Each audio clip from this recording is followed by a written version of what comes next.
जब इनके ऊपर अल्लाह ने कहीं से भी तूफान भेज दिया, ये आए हमारे गांव में एक वाटरफॉल था उधर ब्रिज कुंडल शेई, वहाँ से मशहूर हुआ वाटरफॉल, जिनको मैंने रिस्पांस दिया उनको ज़िंदा बचाया। 2 लोगों को, एक ब्रिगेडियर साहब का बेटा था, एक नमान तारक साहब का बेटा, सेंटर दरिया से निकाला। उनकी पिक्चरें भी मेरे पास हैं, वीडियो भी है, सब चीज़ मौजूद है।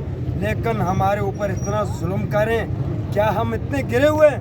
हम गिरे हुए लोग नहीं हैं। अगर हमारी गैरत को ललकारा जाएगा तो हम इनको सबक सिखा के भेजेंगे यहाँ से इंशाअल्लाह। हम मजदूर लोग हैं, मेहनती हैं, अल्लाह की कसम। हम जब मेहनत करना जानते हैं तो काम भी लेना जानते हैं। ये न समझे हमारे ऊपर FIR हुए हैं, हम किसी FIR से नहीं डरते। हम बुज़दिल लोग नहीं हैं, हम बहादुर लोग हैं, कश्मीर के बहादुर लोग हैं हम।